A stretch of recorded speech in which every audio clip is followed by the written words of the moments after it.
I'm excited to welcome all of you here. AAAS is the world's largest general scientific society. We represent all disciplines of science and have been around since 1848. But we're not here to talk about the past, we're here to talk about the future, specifically the future of nuclear energy in a carbon-constrained world. We are so happy to have MIT here to discuss this new report. AAAS hosts events like this one so that with our partners we can further understanding about issues that operate at the interface of science and society. So to hear more about this 8th report in the Future of series, I now will invite to the stage the director of the MIT Energy Initiative, Robert Armstrong. He's a professor of chemical engineering. Before helming the Energy Institute, Bob led MIT's Department of Chemical Engineering, and he's won a number of awards for his research, which focuses on energy, the rheology of complex materials, and polymer fluid mechanics. Bob, welcome.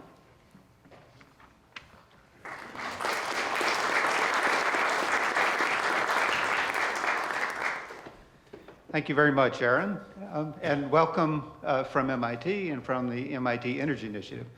Great to see you all here this morning. As I'm sure you know, we face a very large energy challenge in front of us today, we being the world. We face, on the one hand, a dramatic increase in energy need around the world, particularly driven by growing population and increasing standards of living. We expect more than a doubling of energy use by end of century, and that's an important part of increasing quality of life for people around the world. At the same time, we also know we have to decarbonize the energy system that we have. Climate change is an immediate threat to us globally. We're already above 400 ppm today, first time in more than 3 million years on the planet. And so we're faced with the need both to increase energy supply to people around the world and to decrease the greenhouse gas content or emissions footprint of that energy system.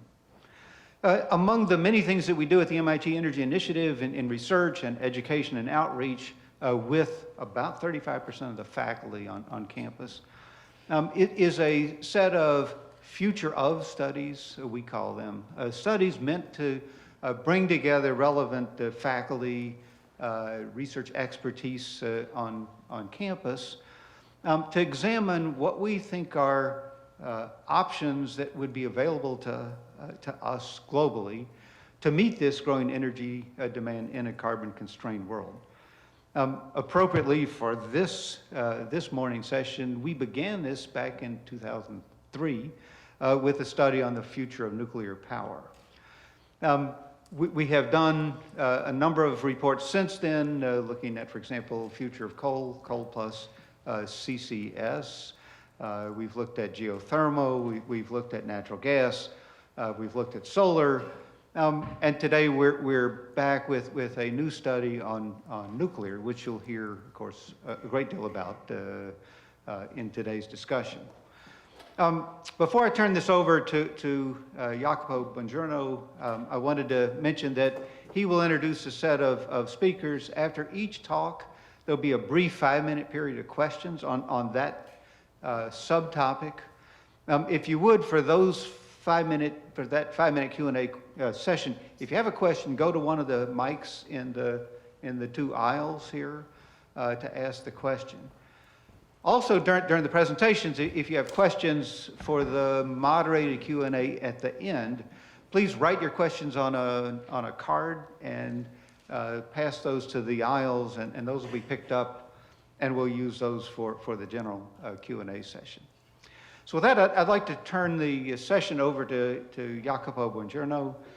He is Associate Department Head in Nuclear Science and Engineering at MIT. He is also one of the co-chairs of this study, and he'll introduce the speakers from here. Jacopo. Thank you, Bob. Good morning, everybody. I hope you can hear me well. So I'd like first to introduce other members of the team that had joined me here today in Washington. This was a 2-year effort with 20+ people involved between faculty, at MIT, and also one member of the team from Harvard, students and some external participants. And we have a good representation of that team here. So let me start with another co-director of the study is Professor Michael Corradini. Many of you will recognize him. Dr. David Petty was the executive director of the study. Dr. John Parsons, a third co-director of the study. And then we brought also some graduate students who did a lot of the work that is going to be presented here. So we have Patrick Champlain, Karen Dawson, Patrick White, and I'm surely going to mispronounce this one, Amy Umaritia. Very good. Okay, so let me start with the title of the study. As Bob said, it's the future of nuclear energy in a carbon-constrained world. The words were chosen carefully and deliberately. We said nuclear energy, not nuclear power, because while the focus of our study was certainly electricity and power, we also look at opportunities in non-electricity applications of nuclear. It also says carbon-constrained world. Again, as Bob alluded to, the context in which we analyze the future prospects of nuclear is a world which seeks to reduce its carbon emissions to combat climate change. And lastly, it is the world. We took deliberately a global perspective because the nature of the problem that nuclear can help to address climate change is global, and therefore we took that perspective, not just the US. So the study delivers 4 messages. The first is the single most important opportunity for growth of nuclear energy on a global scale is its potential contribution to the decarbonization of the power sector. Now, certainly, individual countries will find other attributes of nuclear attractive where it makes sense. For example, reduction of air pollutant, or fuel diversification, or even some national security questions. But we think that carbon is king, again, on a global scale. The second message is there are several factors hindering the growth of nuclear, again, on a global scale, the most important of which we think is cost, and in particular, the cost of constructing new nuclear power plants. We spent in this study a great deal of time trying to understand what the cost drivers are for new nuclear plants, and also identifying project management practices and technology innovations that can drive down those costs. And so that's the third important message, is we think that there is a potential to reduce the cost of new nuclear through innovation and better project management policies. And number 3, while industry has to pull its act together, so to speak, and start to deliver new nuclear power plants on time and on budget, we think that there is a big role for the government to play in terms of creating new energy policies that put all low carbon or zero carbon energy technologies on a level field. Also reducing the age-old issue related to spent nuclear fuel disposal. And lastly, and importantly, support for development and deployment of new nuclear technology. So those are the 4 messages, and you'll hear sort of the analysis and information that justifies those 4 messages.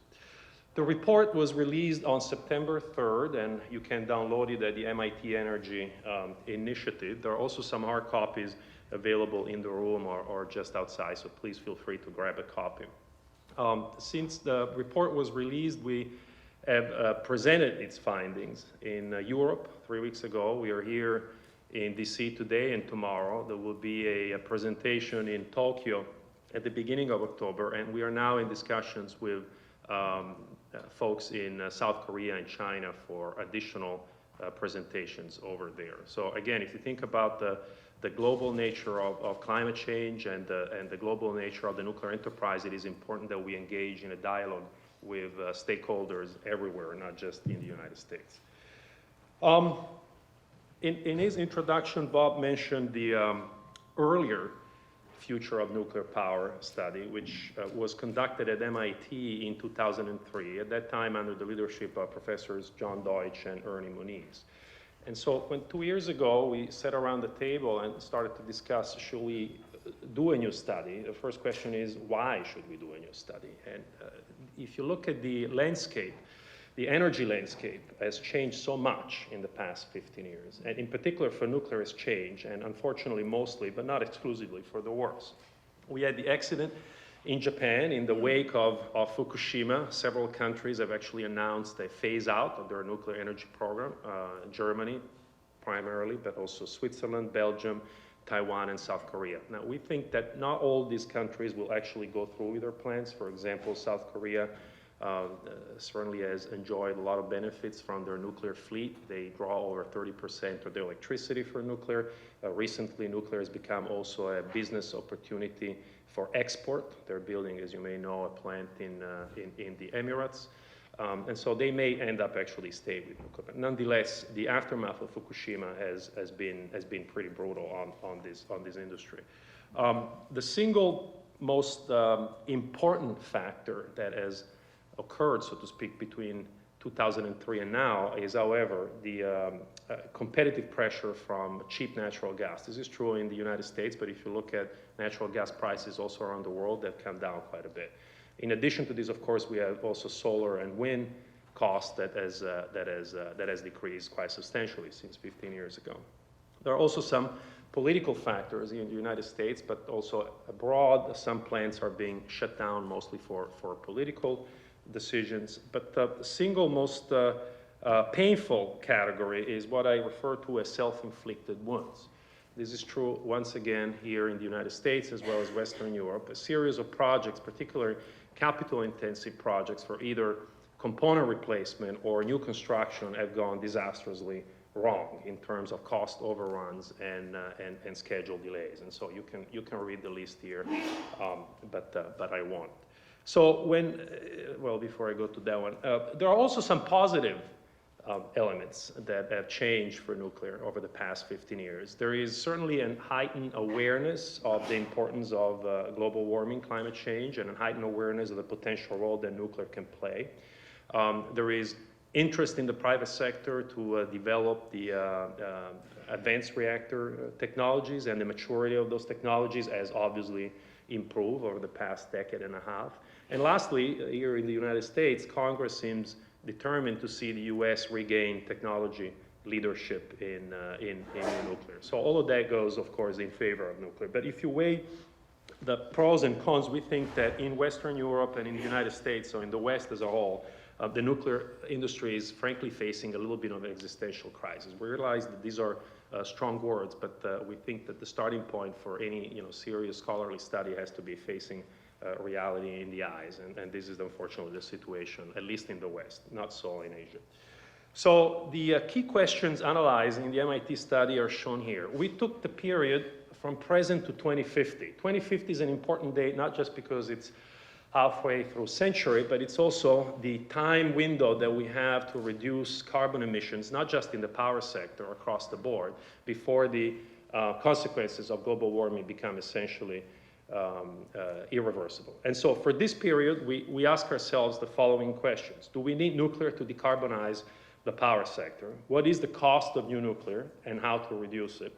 What is the value proposition, as we say, of advanced nuclear technologies? And lastly, what is the appropriate role for the government in the development and demonstration of new nuclear technologies? And you will see that the presentations that will follow are basically structured along these questions.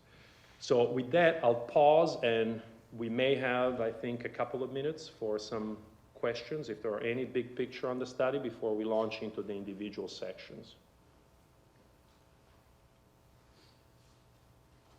Okay, very good. So then Michael Corradini will come up and talk about the role of nuclear in the decarbonized power sector. Thank you, Jacopo. Morning, everybody. Just making sure they're all out there. So I'm going to talk about the first part of the study. I'm given the chance of doing this in a short amount of time with a lot of graphs. So like a good engineer, we're going to have some fun. I will point out, though, that I want to give credit to the students. Karen Dawson is here, and Nestor Sepulveda is not with us today, but both of them were extremely important in doing these analyses. So I'm here talking about them, but when you get to the tough questions, we'll pass it on to them.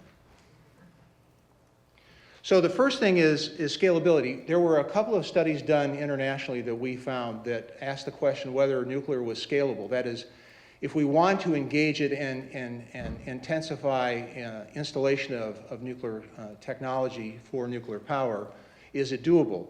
The way we approached it was to ask the question, can nuclear be deployed as quickly as coal, gas, or even the renewables? And so we did a series of calculations, again, thanks to some students assisting us. And we looked at countries, technologies over a decade. And what you see here is essentially the analysis, which is the various things: nuclear technology installed in Sweden, in France, nuclear in the United States, natural gas, etc.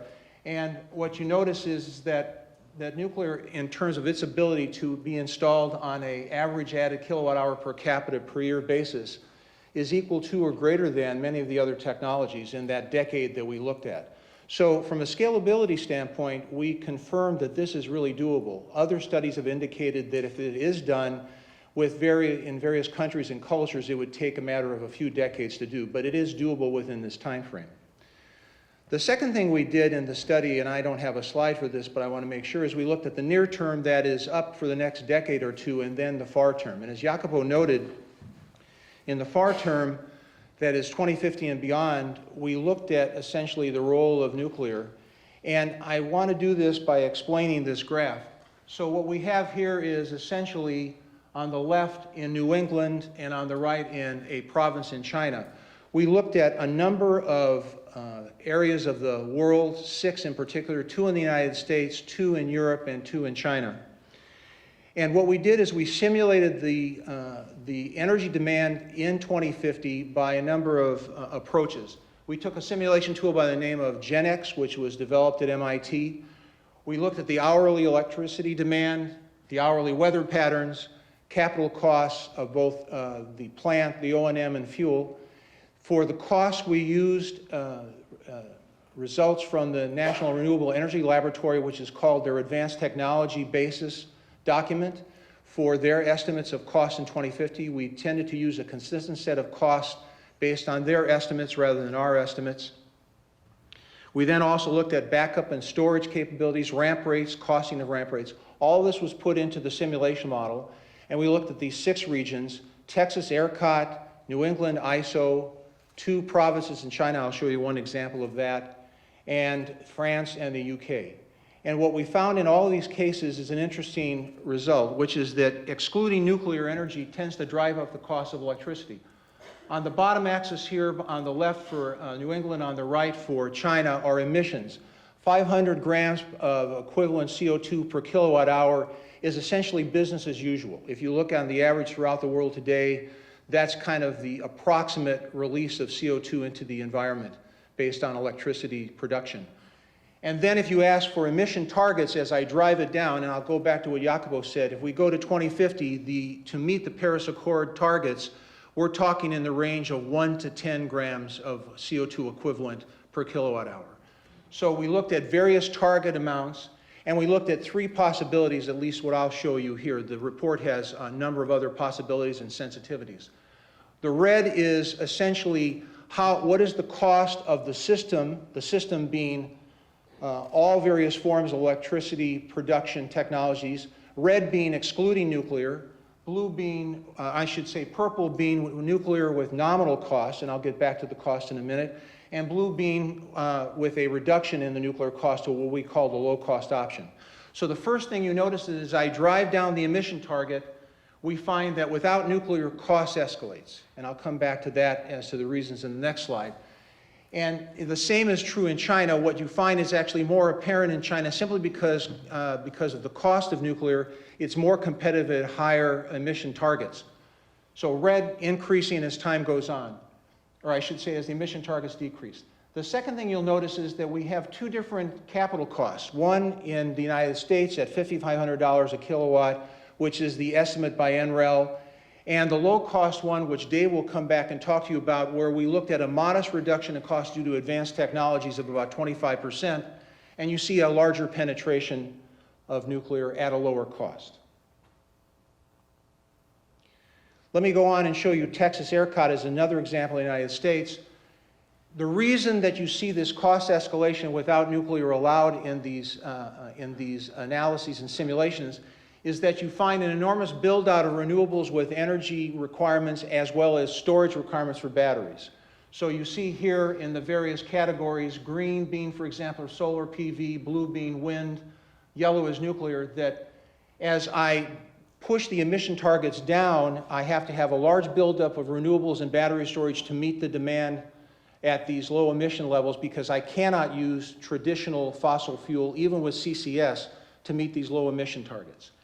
In contrast, when nuclear is allowed, what you find is nuclear is chosen as the least cost option or as part of that energy mix.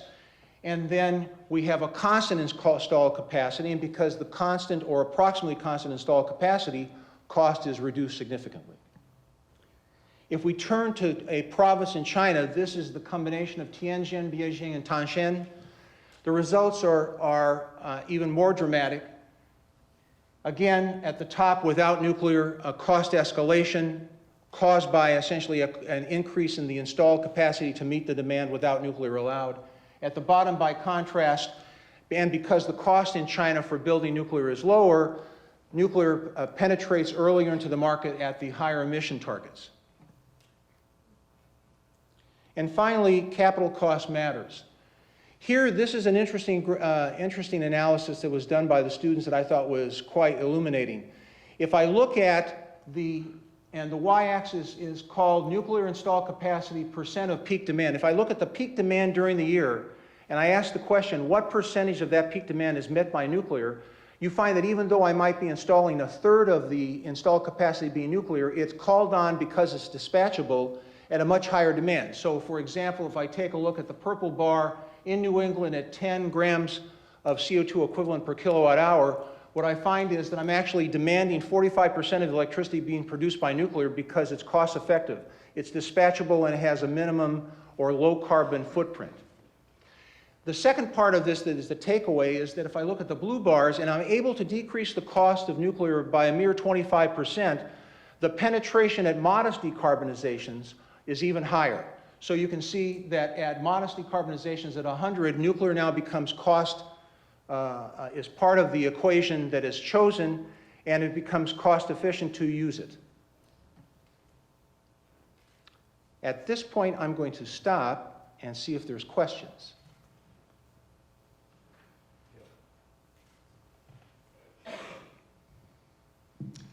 What technology assumptions were used for estimating all of those costs? In other words, a lot of articles on solar and wind talk about the fact costs have come down, and look at advanced technologies saying there will be more storage at a cheap price, etc. Was that factored in? The answer to that is yes. Let me answer it in two parts. One, there is slides that we have as backup that I'll get to, but I'd rather wait till the end of the Q&A to show you the slides. We use the NREL estimates for the United States. As I said, it's called the Advanced Technology Basis Study, and that was for 2016 estimates. What we use is their estimates for the cost reductions in all technologies, whether it be solar PV, wind, batteries, etc., in 2050. And then we did sensitivities on that. So for example, let's just take the example of renewables. What we did is a high and a low off of our nominal case, and the high was basically the current cost of renewables, but not decreasing in 2050. And we still saw this sort of behavior in terms of nuclear being part of the mix at low emission targets, okay? If we went to other countries, what we used is the OECD. The OECD has done a study in terms of economic costs around the world, and we then scaled the cost in the United States to other parts of the world. So we scaled to UK, to France, to China, and used those OECD scaling factors to try to get the equivalent costs that I had shown you. If I go back a slide, I said it quickly, but let me point out. So for example, we took the nominal case of $5,500 per kilowatt in 2050 as predicted by NREL, and then OECD saying that if we did the same thing in China based on their estimates, it would be a reduction by that amount to 2,800.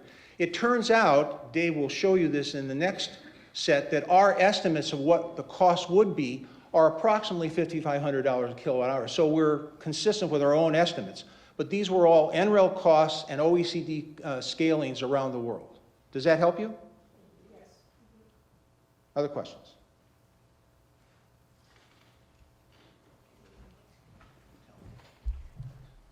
Do Do you assume a price for carbon in these simulations? We do not. We do the exact opposite. What we do is we pick an emissions target, and there's essentially inherent marginal cost of carbon that is come out of the study. In fact, on chapter 2, table 5, well, chapter 1, excuse me, I forget the introduction, it's not a chapter.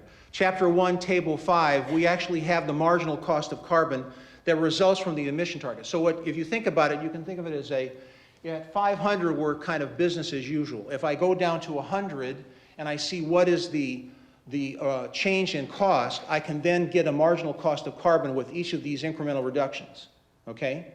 And so that's the way we did it, by pushing down the emissions target, and it comes out as a marginal cost of carbon. Does that help? Other questions? I'm getting pretty good. If you ask a real tough one, we're going to go to Karen. I have one. So if you look at some of the deep decarbonization scenarios, why do you stop at still positive emissions? Did you do any negative emission scenarios or even zero emission scenarios? No, we didn't. We didn't.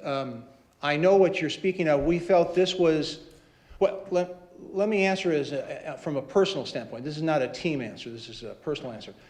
It seems to me that it's going to be enough of a stretch to get to the Paris Accord constraints, which depend upon country based on the agreements, but are somewhere in the range of 1 to 10.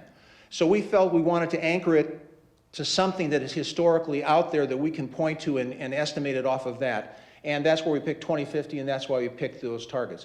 We could have done more, but we chose to anchor it in that regard. That was a choice of the team. Personally, I think it's the only way you can do it. It's going to be very tough to even meet these. Other questions? Okay, so just to warn you, since we had all these wonderful graphs, the test at the end will pass out the quiz questions at the end, so pay attention. Dave?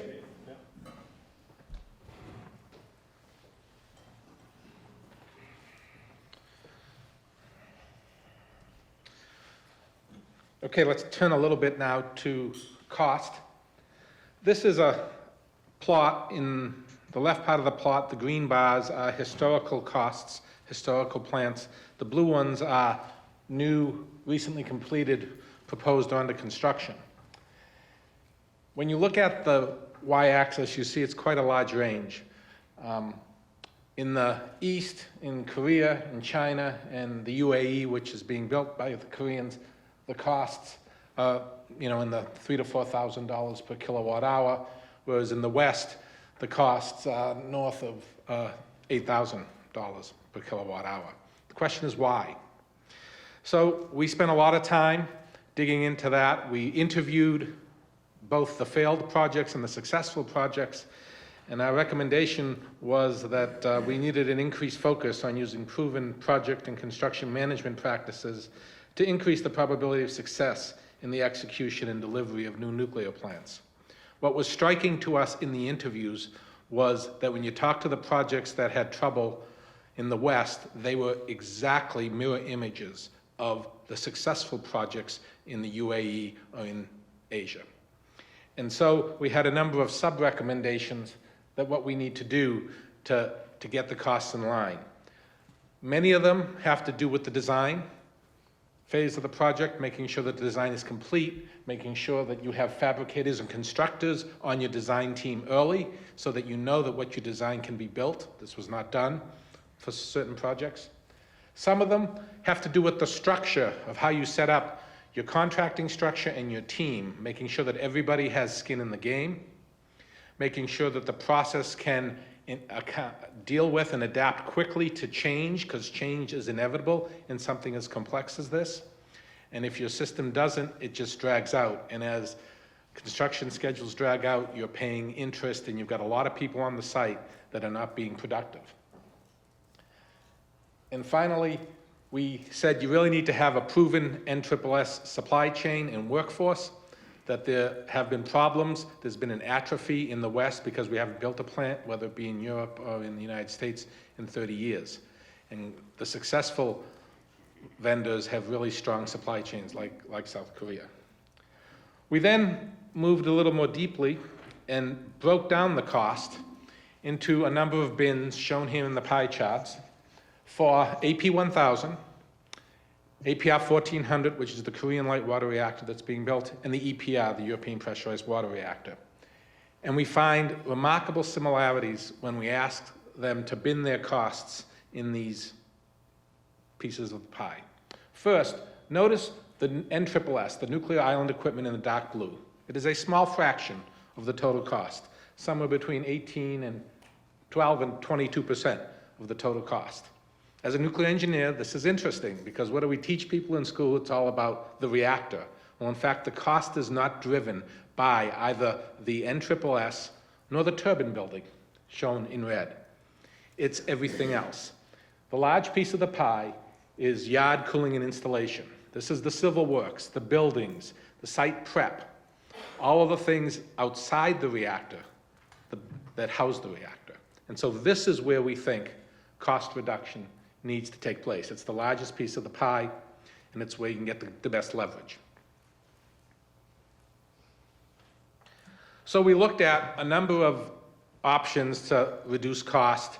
The report talks about, I think there's a dozen or 15 different technologies we looked at. These were the top hitters in terms of how we thought we could reduce cost. First, we said we have to shift away from primary field construction of cumbersome, site-dependent plants to more serial manufacturing of standardized plants. Note here in red, this is directly from the report, this is true for all plants and all technologies. We feel that without these inherent technology features, we will not get the level of cost reduction necessary. So this is sort of a cross-cutting theme. It cuts across all the different types of reactors, and it's where the greater leverage is. The first thing is we find that the lowest costs are on sites that have standardized units and multiple units on that site, so that you can set a team and they can start construction on the first unit and then evolve to the next unit and to the next unit. This has been the case in the ABWR build-out in Japan, in the UAE, and in Korea. Very successful model. If you stretch the builds out too far over time, the people get promoted and you're starting again with a new workforce. So there's a strategy in terms of timing. We also looked at advanced technologies to help with some of these civil works and buildings. One is seismic isolation. It's used extensively in Europe. French PWRs are seismically isolated. The South African Coburg plant is seismically isolated. In the US, the rule is in draft form at the NRC. And we make a strong recommendation to please finalize that so that we could actually seismically isolate. It would make the plant more site independent and reduce the cost. Seismic is done usually very late in the design phase. It's incredibly cumbersome, difficult, and is not as optimized as you might think because you're late in the design phase and it's so cumbersome. So seismic isolation would help really integrate and optimize that into the design. We spend a lot of time looking at concrete. I joke as a nuclear engineer, I learned more about concrete than I ever really wanted to, but there are all sorts of innovations in the world of concrete. There's self-consolidating concrete. There's concrete that doesn't have rebar, but instead has steel pieces of filler that make it stronger. There's these composites here shown, steel plate composites, 2 steel plates with concrete in between and crossbars. Those were used in AP1000 and are being used in many light water reactors under construction today. There's a whole array that can reduce the amount of time it takes because pouring concrete is one of the most cost-intensive activities on the site. The guys who build the formworks, it's the largest single craft on a light water reactor build. And again, none of that is allowed in the nuclear concrete code, so we make a recommendation to please do that, so that we can take these innovations from these other industries and get them into nuclear. And finally, we spend a lot of time talking about modular construction and factory fabrication. We spend some time in the report looking at the labor rates around the world, and you find that they vary significantly in the West versus the East. And the productivity of the workforces vary significantly West versus the East. And so we recommend that in places where labor productivity is low and labor rates are high, that modularity and factory fabrication are a way to reduce the costs. That said, there are many places around the world where conventional stick build is the way to go. It's cheaper than the modularity approach. So it's a site-specific, country-specific sort of evaluation that has to be done. We can't make a blanket statement, but you have to evaluate where you are. AP 1000 here in the United States used some of these composites, for instance, on the shield building, but in China they used a conventional approach because of the difference in labor rates. Let me turn now to advanced reactors. And for everyone that likes to see reactors, I picked some graphics of the 6 systems that we looked at as broad technology families: high-temperature gas-cooled reactors, sodium-fast reactors, fluoride high-temperature reactors, gas-cooled fast reactors, lead-cooled fast reactors, and molten salt reactors, both fast and thermal spectrum. Those are pretty much cover the waterfront of what people are interested in today. We looked at the potential missions for these advanced reactors. The first is cheap grid-connected electricity. But beyond that, because of the technical characteristics of these systems, a lot of other missions open up. Process heat for those reactors that have outlet temperatures sort of in the 700°C range. Flexible operation, that if you get into the systems, into utility areas that have a high penetration of renewables, that the nuclear power plant should be able to fluctuate in terms of its power level to compensate for the intermittency of the renewables. Load following is done in France. It's doable. It's not done a lot here for a number of reasons. Microreactors, there's a lot of discussion these days for off-grid electricity and heat. Remote communities, for instance, in Canada and Alaska, we talk a little bit about those. Desalination, almost all these reactor technologies could do desalination because it's an electricity-driven process largely. And then we spent a little bit of time talking about those advanced reactors that look to improve the fuel cycle by either recycling or waste burning. So what is it that these advanced reactors bring to the table? What is the value proposition? Well, they have inherent safety attributes. And here I list a few. There's no coolant boiling in many of the systems, high thermal capacity, strong negative temperature and power coefficients, and strong fission product retention in the fuel, the coolant, or the moderator, and a low chemical reactivity. What I like to say is many of these systems, the fuel, the coolant, and if there's a moderator, they're mutually compatible. That is not the case in a light water reactor under the higher temperatures and in off-normal conditions. Second, they tend to have passive engineered safety systems for heat removal and shutdown, and most of these advanced systems do not have active safety systems. And so what's exciting about these designs then is that we think that there's no need for emergency offsite AC power, long coping times, so the time constant at which an accident would evolve in these systems is very different, longer, smaller design, simplified design and operation, and finally, taking the emergency planning zone and moving it to the site boundary. Those are pretty powerful value proposition for these systems. So when we look at the Gen 4 systems, their inherent and their passive safety features together reduce the probability of accidents and their off-site consequences. However, the report says basically that their economic attractiveness is still highly uncertain. I do not have a slide, but the report goes into the cost estimate that Mike referred to.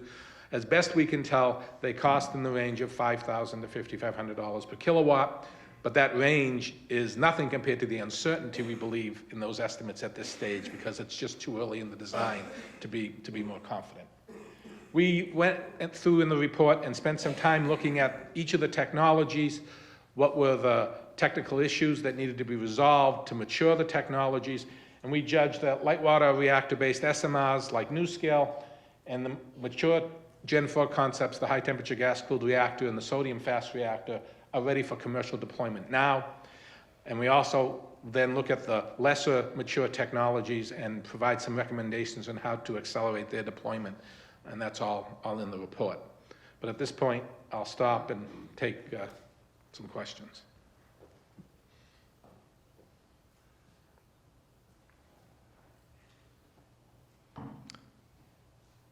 Okay. Then, John, you're up.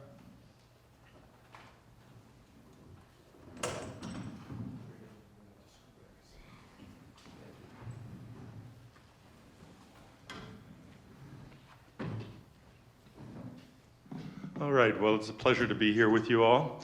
My job is to talk a little bit about the government's role that grows out of the study. So you've heard about the opportunity being carbon, cost being the problem, and ways we can reduce the cost. So when we looked at what the government's role should be, it's really shaped by those things. What should the government's role be, given that that's what we see as the opportunity, given that that's what we see as the challenge.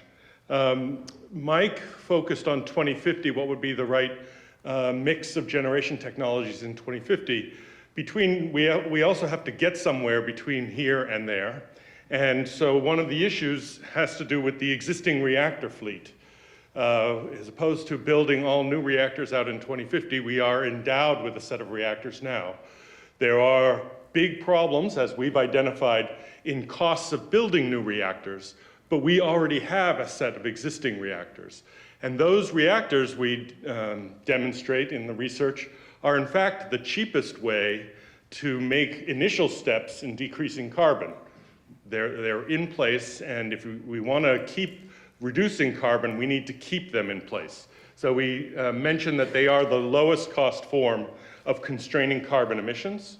We put some numbers on that. So for example, a $12 to $17 per megawatt hour credit, think of that as a carbon price, is enough to preserve many of the plants which are currently threatened in the marketplace by the economics. And of course, several states that have been trying to develop strategies for reducing emissions, like Illinois and New York and New Jersey, have found it, as they've confronted, how are we going to reduce our emissions going forward, leading to 2050, they found it essential to hold on to the existing reactors that they have in their fleet. And so they've implemented policies to do that, like zero emission credits.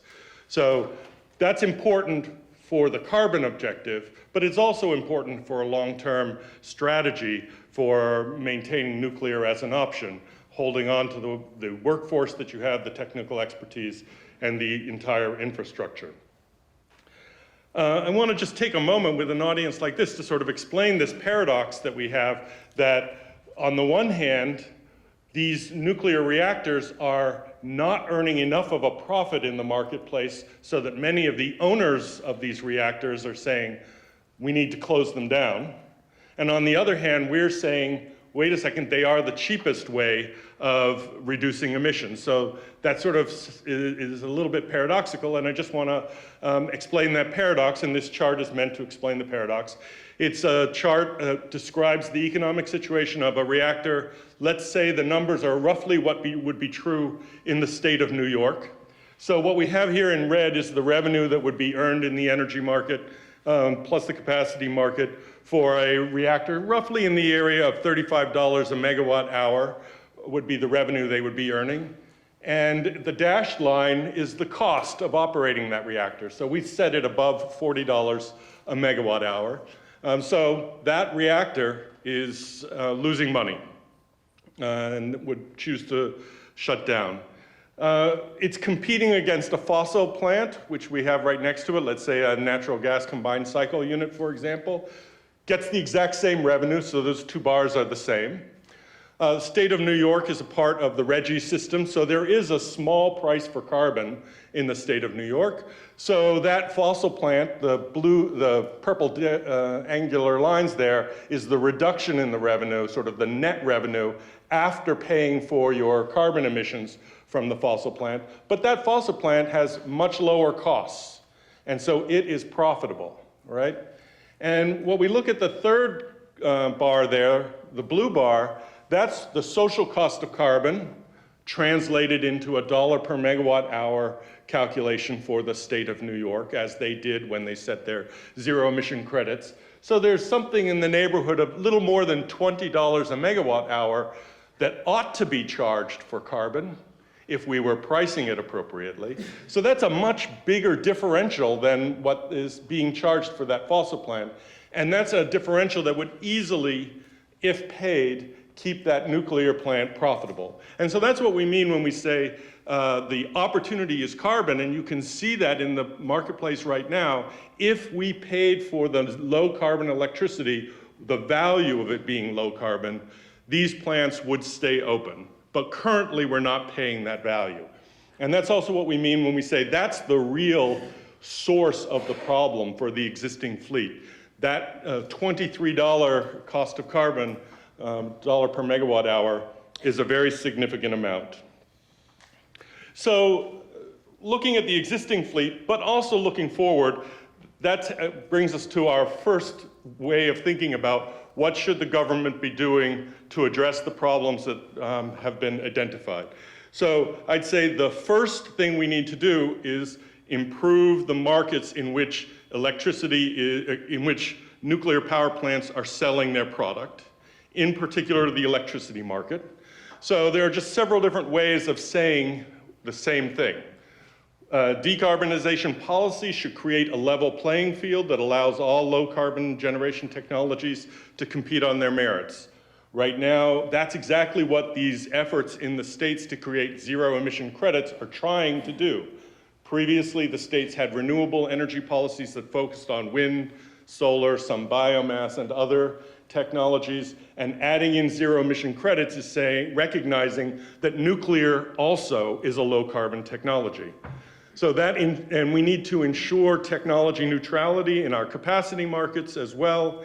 We need, in general, to enable investors in nuclear power to see a potential for profit based on the full value of the products that they're selling, in particular, the low carbon value of their electricity. If we do that, it'll allow the existing plants to compete, but also that sends a very important signal if we're going to talk about innovation and investment in lowering the cost of future new builds. Who's going to put the money into lowering the cost of future new builds if the existing plants aren't being paid what the value of their product is? So it's part and parcel to preserve the existing plants, but it's also to demonstrate that if you produce a product that is efficient in the marketplace, you'll be rewarded for the value of that product. We also mention over here, we do need to address our waste problem, primarily in a political sense. Building new power plants is going to be difficult when you can't say that we have a solution to the waste problem. And we mention it has to be a durable political solution. That is, we have to find some way to break out of a position of one group of people trying to force a solution over another group of people, and then when administrations change, a new attempt to force a different solution. We reference earlier studies, both at MIT and elsewhere, that have highlighted efforts for consensus-based siting, and we've mentioned success of consensus-based siting in other countries. And then finally, focusing government research spending on the types of innovations that Dave was speaking about, innovations that are truly going to reduce the cost of the plant and that are targeted to the types of cost elements that have been so problematic. So that's one area, creating the opportunity for new nuclear technologies. The second area is more focused on these advanced reactors specifically. And in particular, you need to have a place where you could build demonstration reactors. So we see a role for the government to facilitate innovation and create a platform for companies to developing these new reactors, to create demonstration reactors, providing a site for them to create the reactors, and providing the site security, cooling, oversight, and so on. Our imagination is the value of these reactors from the government's point of view is a low-cost, low-carbon source of electricity, and it can be producing other objectives as well. It could be, as was mentioned, producing industrial heat. And so the government should be willing to produce production payments as an incentive for demonstrating these reactors. In producing new advanced reactors, there's going to be new waste streams, new fuel sources, and the government has an important oversight role and a role in encouraging this deployment. And so we mentioned other activities that the government can do on these sites. The companies developing these reactors may pay for some of these services, so you have to find the right balance between these things. Finally, we want to talk about moving the development of these advanced reactors forward, and I'm not going to go into the detail of what these two charts are. They're just intended inside the study to impress on the reader the scale of the investment required to bring a new reactor technology to market. Both the scale in terms of total dollars and the scale in terms of the time frame. How many years between when the first dollars are sunk to build a demonstration reactor and when dollars start coming in from actually deploying commercially the commercial technology. So because of that scale, there's an inherent relationship between the private investors building the technology and the government, who will be an inevitable partner one way or another. And to assure the private investors of the government's engagement all along, we identify 4 ways that the government should support this effort. Sharing R&D expenses, sharing licensing expenses, doing payments for construction milestones. So we make reference in the study in some detail of previous programs like the Commercial Orbital Transport System that NASA did, and the relationship, how NASA identified an objective and negotiated commercial contracts for companies to develop the technology to meet that objective. And in those commercial contracts, there are a set of milestones, or were a set of milestones that were laid out. Some companies succeeded in meeting those milestones and received their payments. We identify that some companies didn't meet the milestones and therefore did not receive the payments. And so we still believe that there's a role for the type of cost reductions we're talking about here for the private investors to be the agents for driving down costs and for identifying what are the most successful technologies for producing at a low cost. But there's also a role for the government to play in supporting that engagement. And then finally, the 4th lever that we identified is production credits. These were, our assumption is that these are production credits to reward a demonstration reactor, to help bring a technology to the table. Once the demonstration reactor is successfully working, it will receive some payments for producing electricity thereafter. We are not talking about production credits to reward the ongoing deployment. As I said earlier, all of the technologies should be competing in the marketplace to provide low carbon electricity, but we're talking only about rewarding for developing a new technology and making it available to the marketplace. But a payment that's a reward for performance is still a very effective way for the government to be supporting that type of activity. So those are our 3 types of ways for the government to be involved.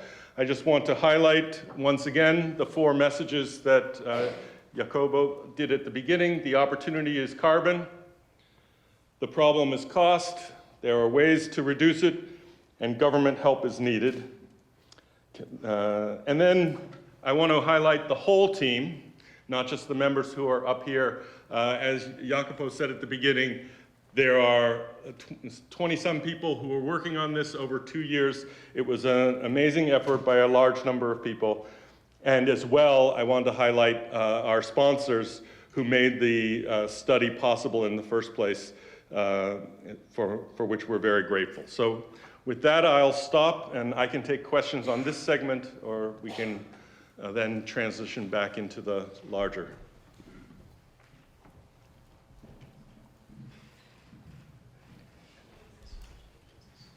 So a question about the innovation. If the problem is cost, and the reactor is a small part of the cost, what's the rationale for moving to the newer designs? Is it, you mentioned some, or the previous speaker mentioned some other attributes, but those were not translated into cost. Right, so you highlight a very good point, and it sort of reinforces what Dave said earlier. We don't think that the advanced reactors necessarily give you a lower cost. In order for them to give you a lower cost, it has to be that that design will somehow enable all of the types of modularization and site independent design and so on. But that could be something that comes out of these advanced reactor designs. So we think you should be open to which type of reactor could succeed in driving down costs. So that's one thing. And then the issues of these other reactors and being much safer may be very relevant for the public acceptance issue of confronting nuclear. We don't go into that in much detail. We just go into the fact that they create opportunities for safer reactors. That may have some benefit. So we leave that open. Can I add a comment on this? So if we are predicting, expecting, or even just considering a large expansion of nuclear energy, particularly in countries that have not had experience with operating nuclear reactors, we feel that some of the features of these advanced technologies may make particularly the operation a little bit simpler. Greater automation, less need for intervention during normal events, a little bit more tolerance for error. And so it may be an easier product to digest, so to speak, particularly for countries that do not have the experience with nuclear. Light water reactors are fairly complicated machines to operate. It took 20 years for the U.S. nuclear industry to get it right. Now they're running like Swiss clocks, and very, very nicely, but it took an effort. So if we can, compress the time it takes to become proficient at operating nuclear power plants, I think that's where maybe some of these advanced technologies come out. My name is Ed Feil. I'm Chief Technology Officer of Elysium Industries. I worked 32 years designing all kinds of reactors for the Navy. I came out to try to design a reactor that solves a lot of today's problems. We're working on a molten chloride salt fast reactor. The fuel doesn't need 40 years of qualification because it repairs itself faster. You can passively cool it. It's low pressure, so low cost, has no reactions with water or air. But specifically to address the questions of the waste that everybody is concerned about. The intent is to consume spent nuclear fuel and plutonium as the primary fuel source, which is much less expensive than HALEU. Solves the waste problem for people, solves the plutonium problem for people, but we don't have policy surrounding access to those materials for fuel today. We're talking about doing policy for HALEU. There has been a solution for the waste in the IFR and PRISM and stuff for decades now, and we haven't gone down that route. And now we're trying to reduce the cost even further relative to even the PRISM designs because we don't have to remanufacture solid fuel all the time. And so the question is, how do we address the policy issues, and then what would be the cost issues going forward associated with such a reactor? Oh, by the way, we're also operating first reactors at 750C and intending to go higher. So I'll address the aspects that are relevant to what I spoke to, but then maybe other folks want to address the other technology things. The waste issue, from a technology standpoint, we think has been broadly solved for a number of types of fuels, and in particular, our long history with light water reactor fuels.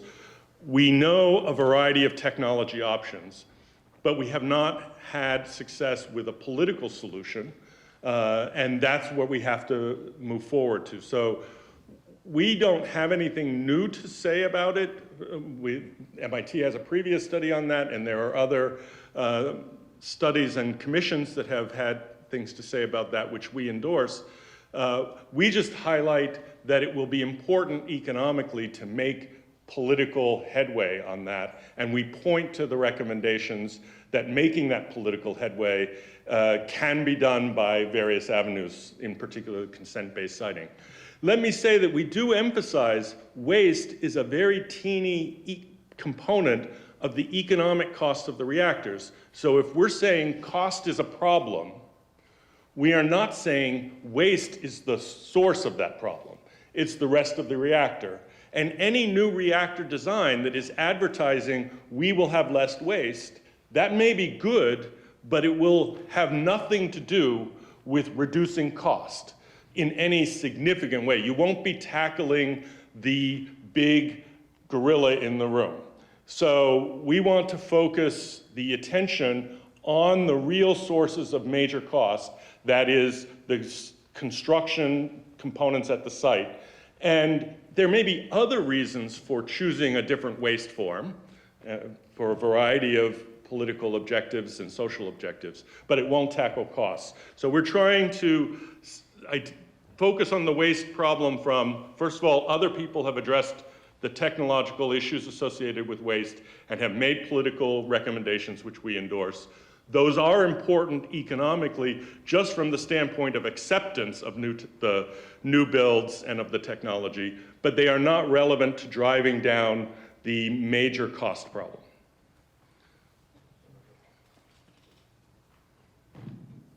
You're right about the waste not being a significant cost, but the existence of the waste drives up the cost of nuclear in the United States, around the world, because people are afraid of it.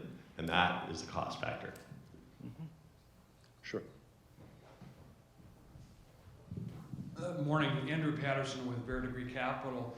I'd like to get the panel and you, John, to talk a little bit about risk, financing risk, not just cost. Because the majority of these plants and the current fleet were financed in regulated rate territory. Understand the need to talk about markets and costs. Maybe you could flash back to the slide about your 4 levers. Is there a 5th lever that explains why we're only building reactors in rate-regulated space? Why we historically have only built them in rate-regulated territory? Because at the end of the day, most of these plants are going to be financed with debt, and the debt doesn't want to see volatile pricing. They want to see dispatch preference, and they want to see regulated rates. Yes, you have to address cost, but don't you have a 5th lever? Couldn't you do an appendix in your report about the impact of rate regulation as a 5th lever? Sure. So definitely risk is a big issue. There are lots of dimensions of risk, lots of different sources of risk. And let me try to tease out 2 different ones. One is in a non-regulated or a merchant market, prices are volatile day to day, certainly. I don't think that kind of risk is the problem. The real problem is when you build something, well, and let me say now, then there's a longer term problem. That is, you may decide you want to put your money on nuclear, somebody else may want to put their money on solar, somebody else may want to put their money on some other new technology coming forward. None of us know what's going to be true down the line 40 years from now.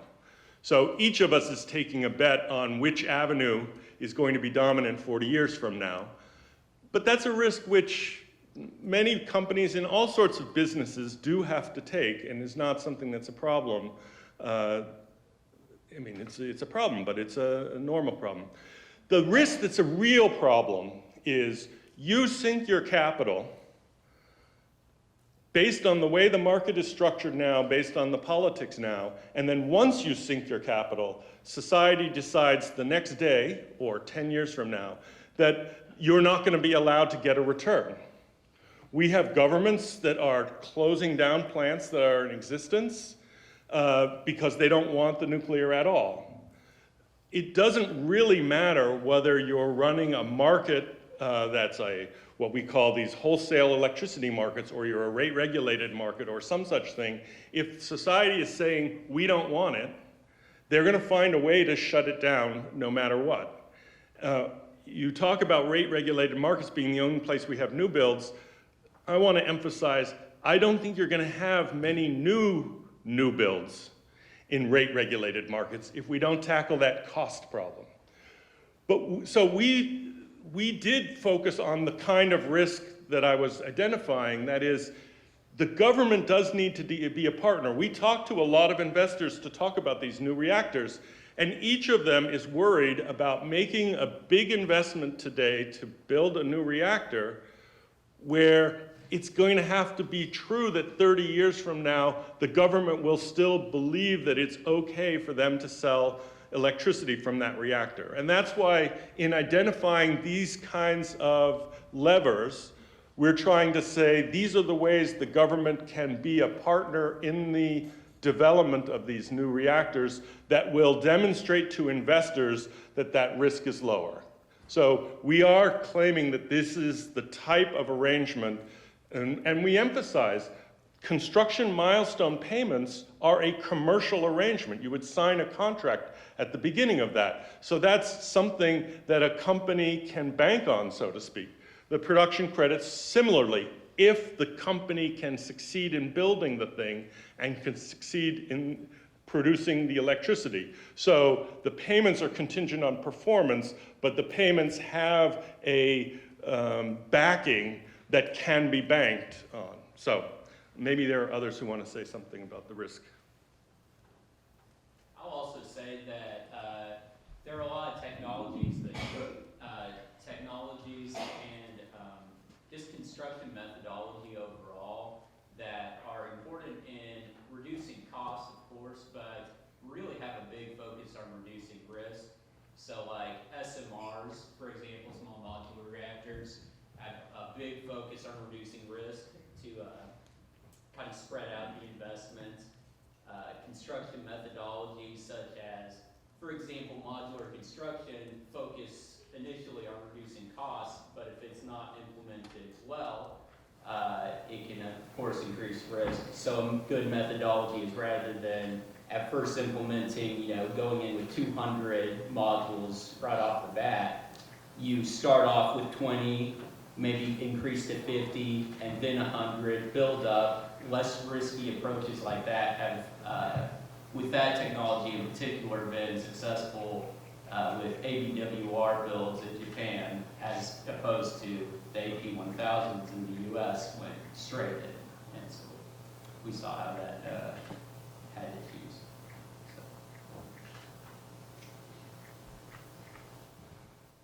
So I think my questions from my specific session are over, and we'll open it up to the general questions. My name is Michael McMahon. I just wonder if the study commented or addressed the licensing risk, especially with advanced reactors. Certainly the innovation cycle in nuclear is slowed down because of the high regulatory environment. Did you look at that? Or especially the US NRC does not seem to be equipped or ready to look at non-light water reactors. Okay, I think I'm going to ask Mike or Patrick to speak to that. So I'm going to my lifeline, Pat. Great, thank you. Yeah, the report does cover licensing risk, especially for advanced reactors. In Chapter 5, there's a substantial discussion on that. In particular, we looked at different licensing frameworks and different regulatory tools that can be used for kind of near-term advanced reactors and some of the advanced reactors that haven't been demonstrated yet. So that's why we're going to see the most substantial discussion. I thought it was going to be even more detailed. There are three things the NRC is doing right now that we put in Chapter 5 that I think you want to at least identify. One is the licensing modernization program, which is focused on looking at ways in which one can take the current rule structure and allow for advanced reactors. The second one is the advanced reactor design criteria, which is an outshoot of DOE's efforts to look at current general design criteria and modify them to make them technology neutral with some specific aspects to gas reactors, sodium reactors, or other advanced reactors. And the third is addressing certain policy issues. In front of the Commission right now is questions related to emergency planning, the emergency planning zone, security, and staffing. Because many of these small modular reactors, regardless of technology, it doesn't really matter the technology, are looking to have smaller staffs, hopefully showing, because of their passive safety nature, to reduce the source term and thereby reducing the source term and reducing the emergency planning zone. And those all figure into, I think, what Patrick is getting at. Yeah, the biggest takeaway from the regulatory review for advanced reactors is that if we try to reinvent the wheel for advanced reactors. Okay. There we go. That a little bit better? Perfect. The biggest takeaway for advanced reactor regulation is that if we try to reinvent the wheel in how we regulate these advanced reactors, it's only going to slow down the timeline. Try and create a new section of the Code of Federal Regulation that specifically addresses non-light water reactors will be extremely costly, both in political capital and in time. If we try to come up with brand new rules for individual reactor technologies, what works now may not work in 10 or 20 years. And so really it's how can we use the existing tools and the existing methodologies to try to license and regulate these reactors. So we're going to enter the general Q&A now, and we have one more question on this, but before we do that, I want to remind you to write questions on cards, hold them up. If you don't have a card for a question, we can get one to you. If you raise your hand, we'll get one to you. Also, for those watching on live stream, you can send questions via Twitter. Use hashtag MIT Future of Nuclear Energy, and we're happy to take questions that way. So one more here. Craig Pierce, the American Nuclear Society. I think my question is relevant to this current section. In the report, you discuss the need to harmonize consensus codes and standards. Can you talk a little bit more, elaborate more about the thinking on that, and specifically its relevance to reducing cost? So that section of the report really is based on some of the work that Bob Budnitz has done out in Berkeley. And it was looking at how the licensing and the regulation of a nuclear power plant is largely based on individual field-specific consensus codes and standards. So you'll have an individual code and standard for pressure vessels, for piping. You'll have one for concrete, one for steelworks. And while each one of these codes is valid and is based on the expertise of those in the industry, a lot of times you'll have overlap in what types of design margin they assume, in what types of boundary conditions they assume, and there isn't necessarily a clear delineation so that you get a holistic view of what nuclear safety looks like. So one of the recommendations in the report is to have a more concerted effort for the consensus codes and standards to communicate what are their assumptions, what do they consider, so that we don't have either excessive margin in some cases, or maybe sometimes an underdesign of some advanced reactors where there was a gap in what one consensus code and standard assumed versus another. The classic example is it's great to have a well-designed piece of mechanical equipment inside the building, but if the building collapses due to a seismic load that was unanticipated, no matter how well the mechanical component was designed, it's not going to survive that. Good, so keep writing those questions down and hold up your hands when you have one. While we're waiting there, I wanted to put a general question to the panel here, the experts from the study team.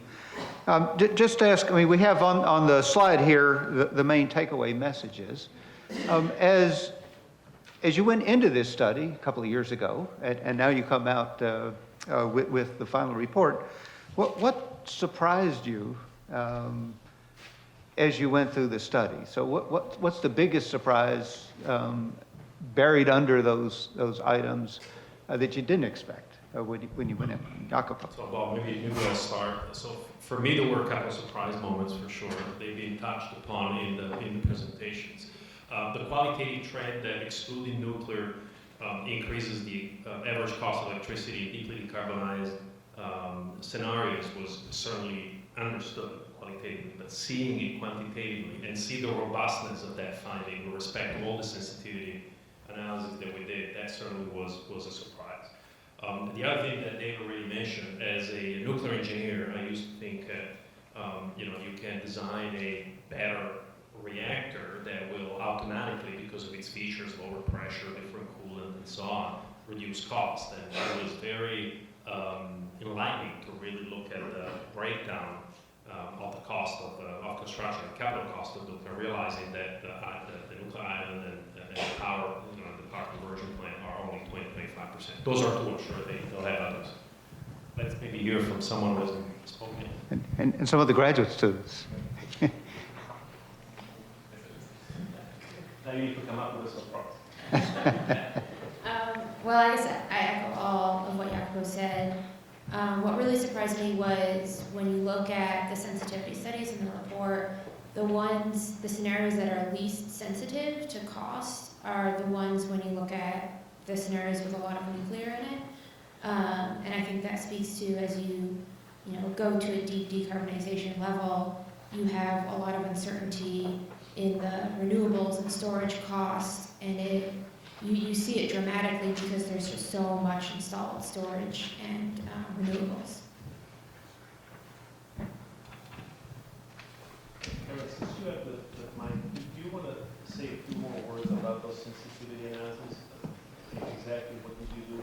Because it was pretty extensive. You look at demand curve, event management, you look at days without solar and wind. Try something. Yeah, so when we looked at the sensitivities, we essentially looked through literature and talking to people about where the uncertainties were.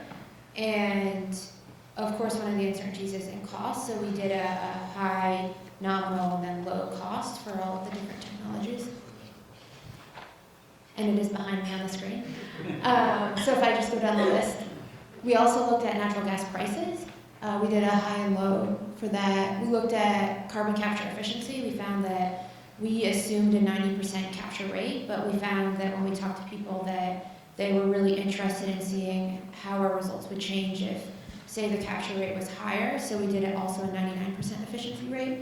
We looked at if there was some kind of demand side response or demand management in the grid. So for instance, in times of really high demand, but maybe not as much generating capacity available, that demand would potentially decrease due to the higher cost to produce electricity during that time.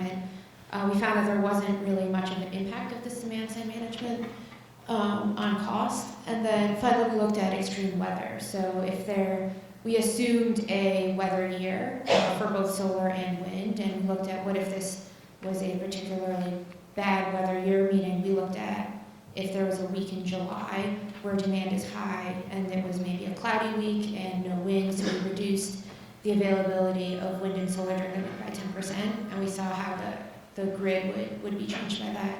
And all of the results from these sensitivities is in the report and in the appendices if you want to look at the exact changes in the price.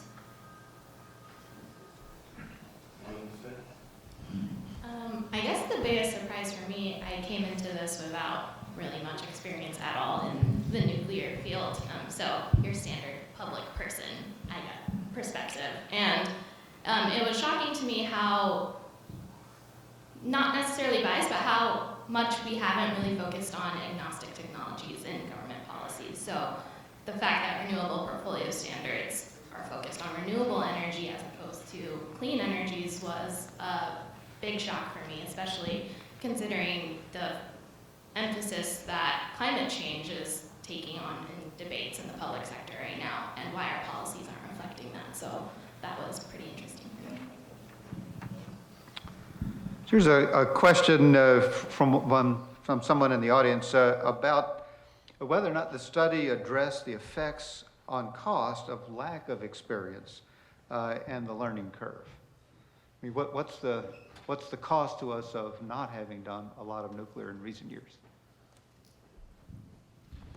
So we do talk about the atrophy of the supply chain and its impact on cost. And we also talk about learning, and learning can be a 20 to 30% reduction in cost. In fact, it doesn't get a lot of press, but of the 2 units being built at Vogtle, the second unit, Unit 4, is coming in at, I think, the 25% lower cost than Unit 3. But all you really hear about is that it went bankrupt. So they were seeing learning, which is what you would expect on the second unit, like is done we've seen in Korea, in the UAE, in Japan. And one quick note I wanted to say on that too is really the most important thing with learning, and you can look wherever it's happened, it's always the same people, which makes sense, but it has to be the same teams who have done it before and not just the same company.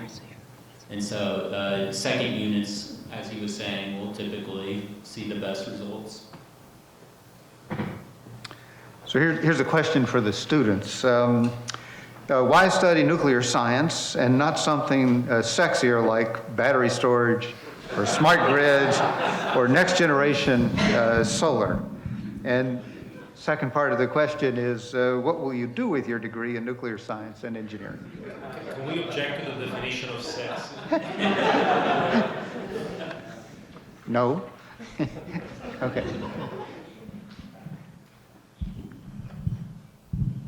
So apparently I'm being the one that's being thrown under the bus for this one. Initially. So my interest in nuclear science and engineering really came down to the amount of energy that's released when you split an atom apart. You're talking 40 to 50 million times more energy per reaction if you look at the fission of a uranium atom versus the combustion of a coal atom. And for me, that just really said a lot. I mean, you can take a nuclear reactor and run it underwater for months or years at a time, like we've seen with the Naval Propulsion Program. And so what kind of opportunities do you have? You can take that kind of energy and apply it in places where solar and wind might not be appropriate, or even to help complement other technologies. And it's one where it's always kind of fascinated me, the history of nuclear, and I want to see kind of what are these potential future applications. I think a lot of Karen's work showed that in some places, using solar and wind makes a lot of sense. It is going to be the least cost option. But I know if you start saying up in Massachusetts where we are, you know, it's middle of February, you haven't seen the sun in a couple of weeks, you've got snow on all your solar panels. How are we going to be producing electricity there if we're really interested in having a low carbon and no carbon economy? So for me, that's why I kind of got into nuclear, and then for some reason I like regulation, safety, and licensing, so that's why I've been working on that. And as for future plans, we'll see. Got 2 or 3 years left on my degree, and we'll see where the nuclear industry is going based on this report and some of the other actions that are taking place. I'll say I got into nuclear mostly because I found it interesting. My background before this was mechanical engineering and physics double major, and so really nuclear is, in a sense, a lot of ways a combination of those two things. And besides that, I do think that it will be important to some degree in our future regarding climate change, so I just thought it was a cool thing to focus on, honestly. And then as far as future plans, I currently have gotten my master's and will likely be going on to work at a national lab for a year or two, and then see where things end up from there. So we have a, so go ahead.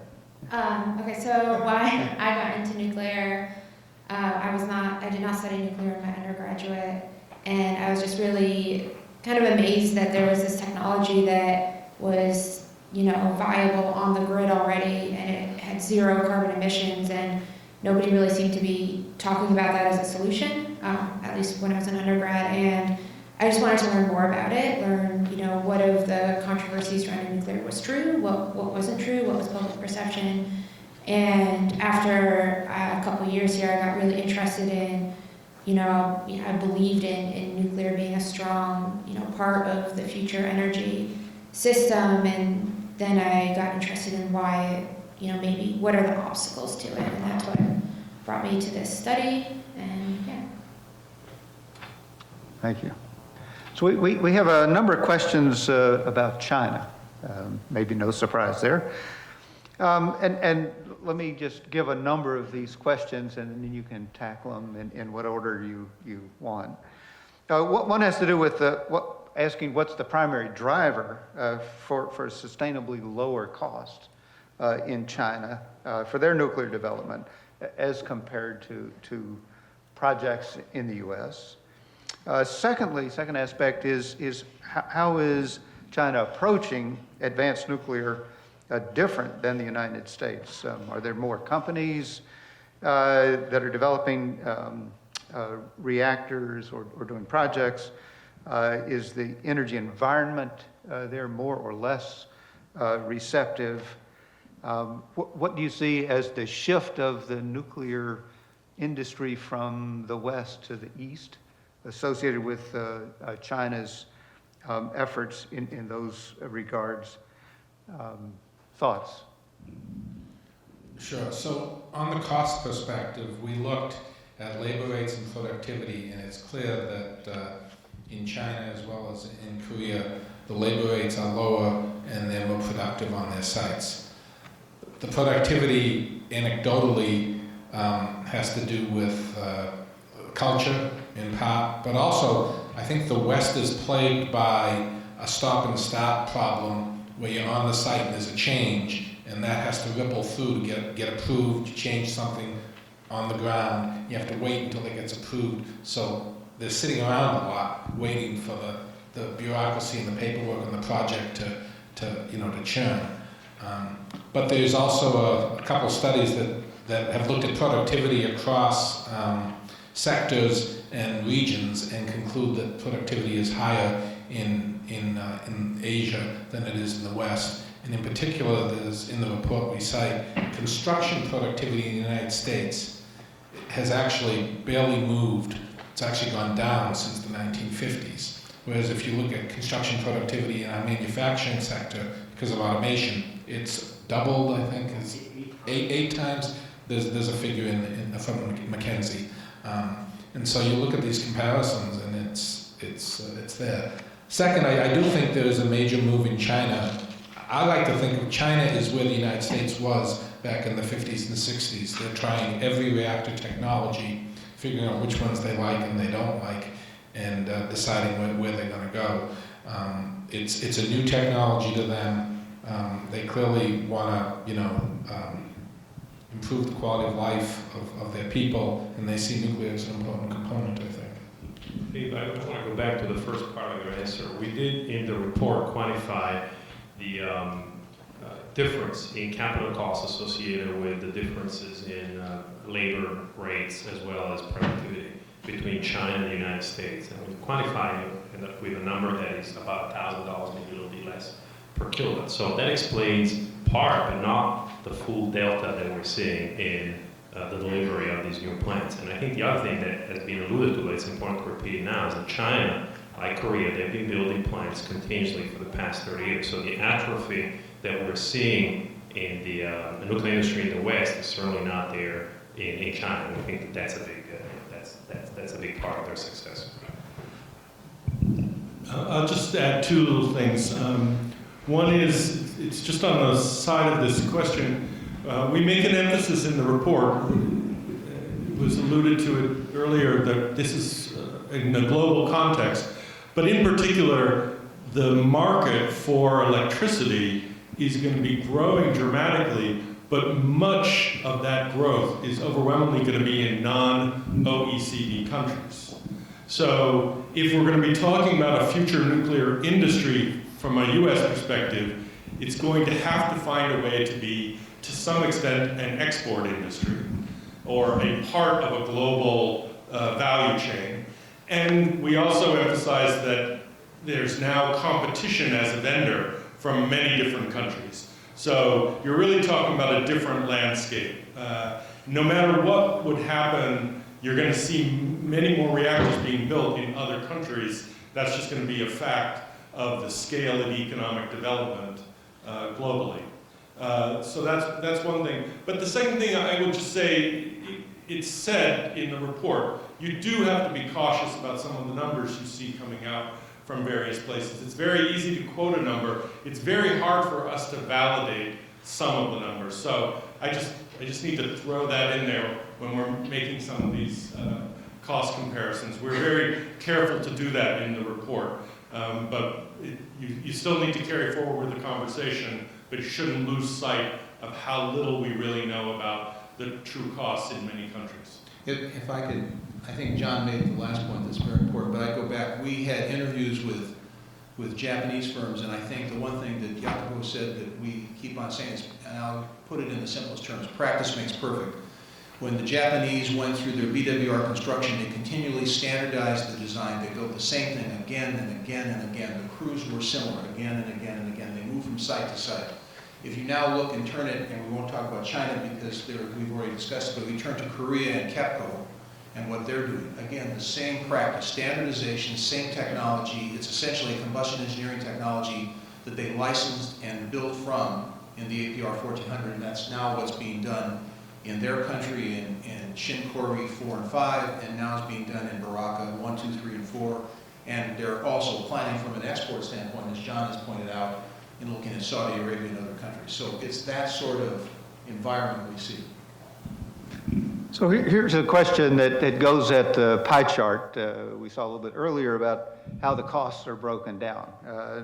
Very good question about how do we address the power plant and electric yard as this large piece of about half. Another aspect of that would be, is that pie chart divided the same way in different parts of the world? In some of these parts of the world where costs seem to be much lower, have they carved down that big piece of the pie? What do you think about that? It's a bit reminiscent of, in solar, the fact that the balance of system seems now to be the big cost, and we grapple for ways to drive that down. How's nuclear doing it?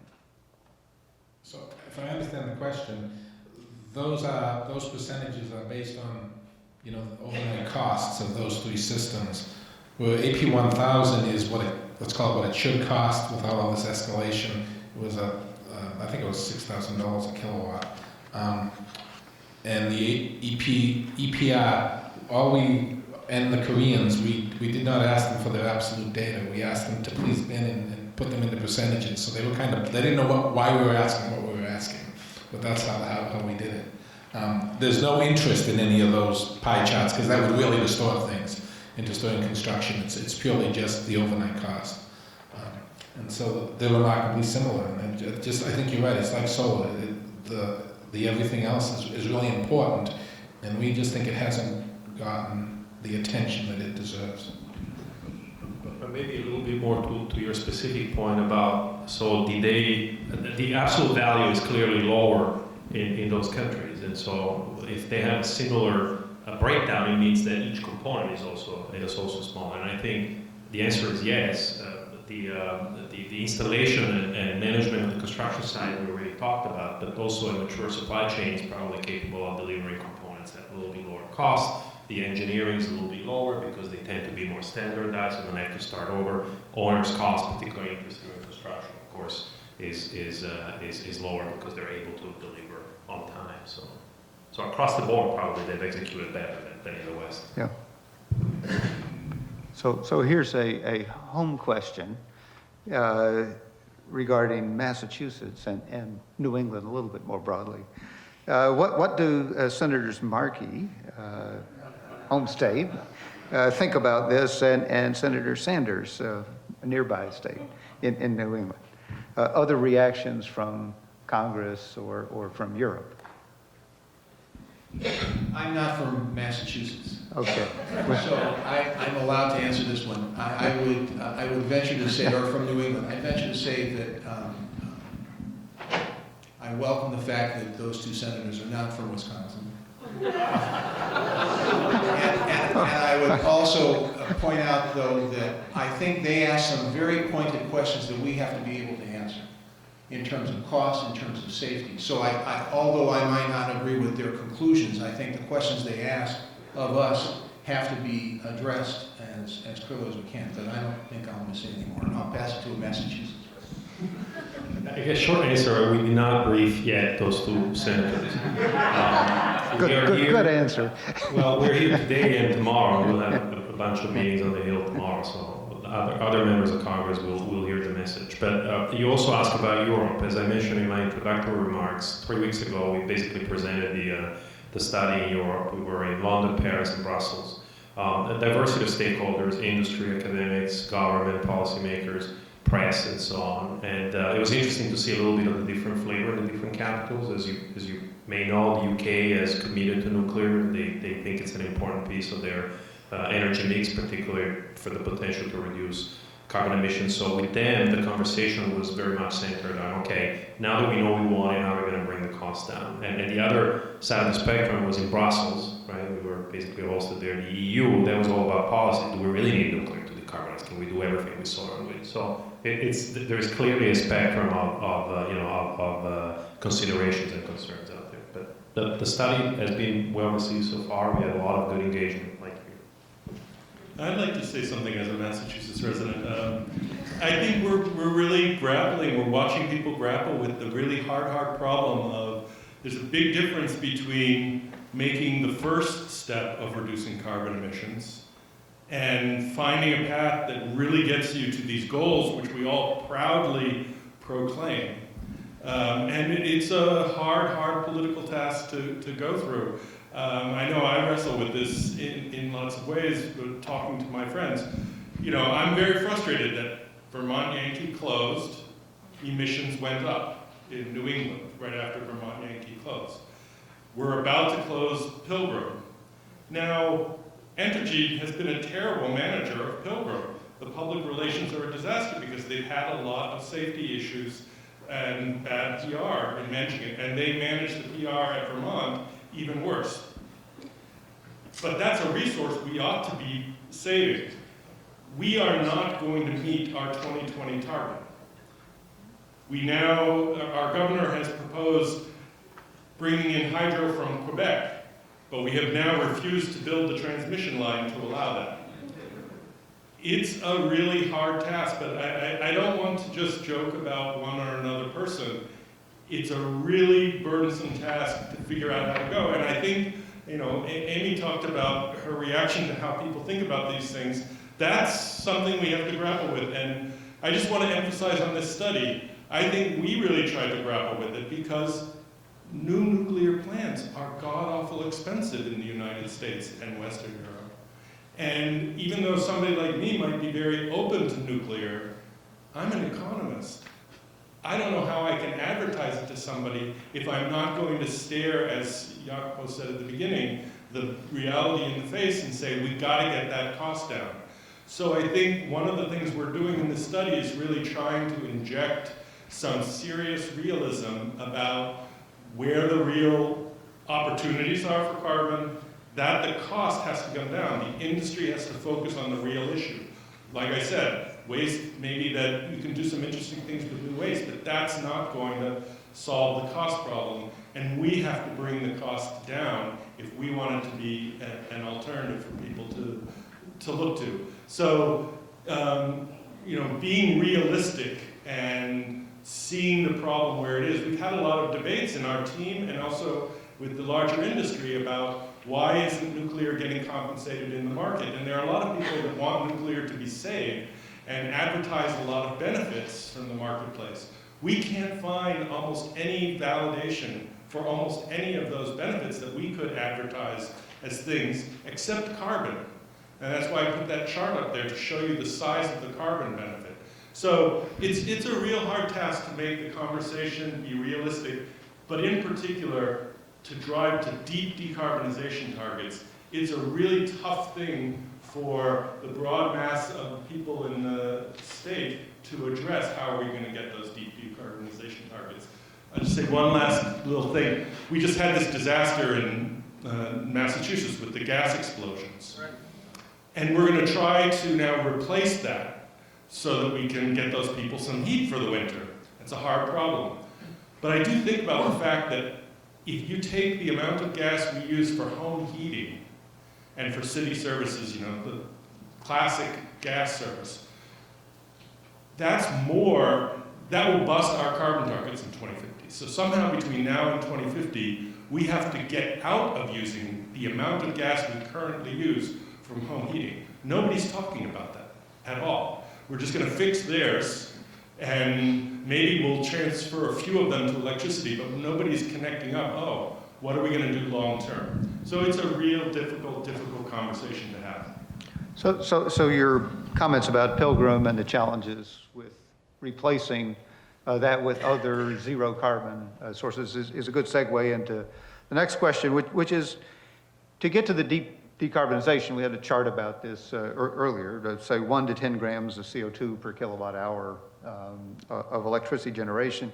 What do you think for a % of nuclear in the US or globally? Where do we need to go? I'm going to ask you to repeat that last question. I'm not exactly sure what it should be.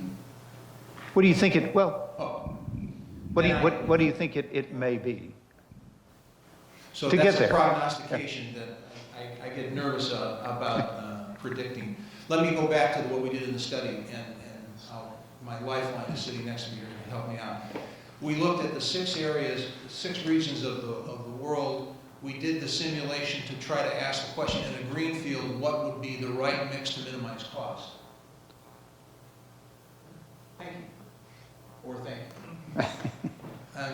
we found is that if I want to keep the installed capacity, here we go, let's use China as an example. I want to keep the installed capacity approximately the same, which implies that therefore I'm going to have minimal increases or minimal increases in just building capacity just in case, which is what you need in renewables in the absence of nuclear. That nuclear would take a fraction of something on the order of about 30%, 33% in the China provinces. If I'm now down to, I thought Yahoo was, if I go back a slide, may I go back a slide, please? So even if I look at the most renewable-friendly region that we could find in our study, which is Texas, even in these emission targets of 1 to 10, we're still finding that nuclear would have to take a fraction of something around 10 to 25%, depending upon the emission target. So it all depends in the region that we're talking about. It's kind of like real estate, location, location, location. If I'm in a sunny climate such as Texas, it's still about 10 or 25% at these targets. If I'm in New England, it's more like 33 to 40%. If I'm in the UK, similar. If I'm in China, with the lower cost, based on the estimates we have, it's a much larger fraction because now the cost competition comes in. But it's got to be part of the mix of these low emissions targets. Have I done well? I agree. Succinct, okay. So that, while we're on this, so this looks at the role that nuclear could play in decarbonizing the electricity sector, correct? We need to decarbonize more than the electricity sector. Can you say something about what role nuclear may play in other large sectors, say transportation or the industrial sector? Industry, I think about because there will need heat energy, use thermal processes here. What do you see? So we did look at the process heat market in the report. Just a rough number, the carbon footprint from U.S. Industry is 20-25%. So it's not an insignificant number. And we basically look at the size of the market, and some of these advanced reactors would work very well in delivering that heat to the industry. We went sector by sector, all the way down to every plant in the U.S. that produces pulp or paper or petrochemicals and the like. We also looked at the one thing that could change the electricity demand in the country is if we really do electrify transportation. And if we go there, then these projections that based on the EIA that basically serve as the boundary conditions for our study would change significantly, and we could see some significant increases in demand if we see a more rapid electrification of the transportation sector. Dave, on the process heat, if I may add a couple of pieces of information. The starting point was the EPA database, which ranks essentially the CO2 emitters from largest to lowest in industry outside power generation. And so as they said, you basically get to see which factories or which plants are emitting most CO2 in the United States, and then systematically we went through what processes are executed in those systems, and can nuclear participate or displace that CO2. And the figure, I think, the bottom line is that we found on the order of between 15 and 20% of the total process heat market in the US could be captured by nuclear. We apply several filters, like the temperature which that process takes place, and so we made the assumption that this would be a near-term displacement of CO2, so we use the HTGR as the product, not very high temperature, 750 degrees, therefore we heat delivered at 700 or 650. We look at the size of the plant. If a plant only requires 5 or 6 megawatts of heat, probably that doesn't justify the investment of putting a reactor right next to it unless it's running cogeneration. So only larger sites may couple well with reactors. We look at the expected reliability of the heat supply from a nuclear reactor, and when you sum it all up, like I said, it's between 15 and 20%. So it's not a small reactor. It's not a small market, but it's not massive within processing, at least as of today. Okay, so we have a number of questions about specific reactor types and designs. I'm going to gang a few of these together and put them out. as we're about at the end of our time, and I want to get a few different reactor comments. One has to do with your views on how you differentiate the economics for SMRs versus large modular reactors, both in terms of capital costs and operating costs. Second specific one is on heat pipe reactors, and a third is on thorium. Is that a broad enough landscape for you to work with? So the cost that we looked at, most of the cost estimates for the advanced reactor systems were small modular designs. There were a couple that were large though, and the costs were well within the uncertainty of the estimate. So we spent a lot of time talking about the pros, the positives and negatives about SMRs, but note that there is a lot of uncertainty around SMRs and the modularization, because it's, you need to have built many to see the economics of modularity overcome the economies of scale. And it just hasn't been proven. The arguments seem fairly compelling. Modularization has been used very well in other industries, but hasn't been proven yet. No, we just have to wait and see. Sure. There was a heat pipe one somewhere. Yes. That's why I'm kidding. So I think, if I remember correctly, there are some current concepts that are being suggested that are small reactor sizes of the order of a few megawatts electric, and with either a metallic or an oxidic fuel design, and using a sodium heat pipe or heat pipes. And I think it's doable at these small scales. I think technically, this is a technical one, is that these heat pipe designs have not been proven in an irradiation environment. So there's going to have to be a good bit of qualification of these under these conditions. If I remember correctly, looking at Dave, this is a Los Alamos design with additional refinements, engineering refinements from Idaho, that's now been taken up by a couple of private companies. Is that fair?